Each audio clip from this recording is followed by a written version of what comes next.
HD में हूँ हारिस अली शाह गिलानी। चलते हैं आज की अहम खबरों की तरफ। इस न्यूज़ अपडेट को आप तक पहुंचाने में ताउन किया है सुन ले जाने A जाना quality product by Khadim's Khadim Milk Foods, का Sahiwal. है जमाना। खबरों का सिलसिला आगे बढ़ाते हुए रुक करेंगे कनाडा का, जहां से रिपोर्ट कर रहे हैं हमारे नुमाइंदे सैयद वजाहत अली शाह। कनाडा के शहर टोरंटो में होने वाली शदीद बर्फबारी में PIA का तैयारा बड़ी तबाही से बच गया। कप्तान ने अपनी माहिराना कारकर्दगी से बहिफाजत उसे उतार लिया। इस हवाले से PIA जराये का कहना है कि बोइंग 777 तैयारा टोरंटो एयरपोर्ट के करीब था कि शदीद बर्फबारी शुरू हो गई और तैयारा बर्फानी तूफान की जद में आ गया।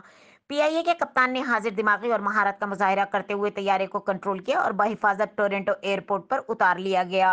तैयारे की लैंडिंग होते ही टोरंटो एयरपोर्ट अथॉरिटी के अमले ने रनवे और अतराफ के एरिया को कवर किया और हंगामी बुनियाद पर मशीनरी के जरिए बर्फ हटाने का काम शुरू कर दिया।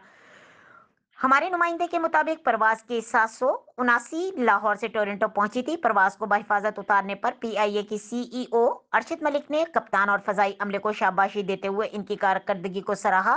CEO अरशद मलिक ने टोरंटो एयरपोर्ट इंतजामिया का भी शुक्रिया अदा किया, जिन्होंने रनवे पर C4 पर बर्फ हटाकर तैयारे को पार्क करवाया। मजीद खबरों और अपडेट्स के लिए हमारे साथ रहिएगा। तब तक के लिए अपना ख्याल रखिएगा। अल्लाह हाफिज।